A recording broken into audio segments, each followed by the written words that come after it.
Donald Trump is using a deadly illegal war to make money, and now he's threatening the lives of the reporters who dare call him out.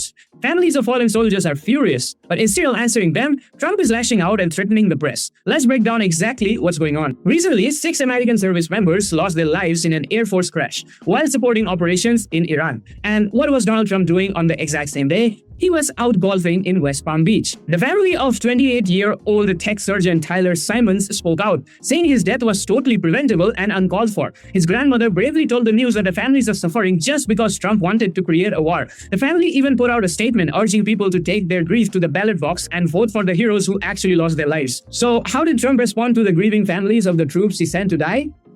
He didn't. He wouldn't even dignify their loss with an answer. Even worse, he's actively using the official White House photos of their dignified transfer to raise money for his campaign. When a female reporter confronted him about fundraising off of this tragedy while wearing his own campaign merch, Trump completely lost it. One of the worst, most fake, most corrupt. You know what ABC is?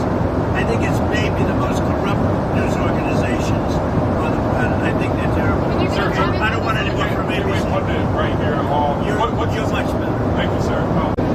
Can you explain why we're sending 5,000 Marines and sailors? Can you explain why You're a very obnoxious person. Go ahead, what were you going to say? He refused to answer, called her obnoxious and insulted her network. And it gets even darker. On Truth Social, Trump literally threatened reporters, saying that journalists who share stories he doesn't like should be charged with treason. He's threatening the lives of reporters just for doing their jobs. But real patriots are refusing to stay quiet. Representative Aru Khanna went on Fox News and dropped the absolute truth bombs about this disaster. Well, putting off for 15 years, that's what the JCPO would have done. And then you could have had tougher negotiation in terms of making sure they didn't have missiles. But there was no imminent threat. Now there's a threat to the United States. We've created a threat.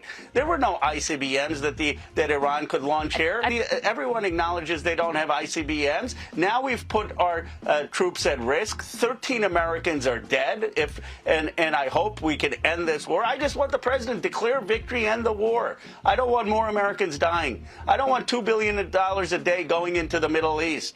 We were dragged into this war in a way that isn't helping the American people. People, you know what they talk about in my district around the country? How are my kids going to get jobs? Khanna made it absolutely clear. There was no imminent threat to the US before this. And now Trump is risking lives and wasting billions of dollars every day in the Middle East for absolutely no reason. He demanded that the president declare victory and end the war so no more Americans have to die. This cycle is insane and this war is absolutely unjustified.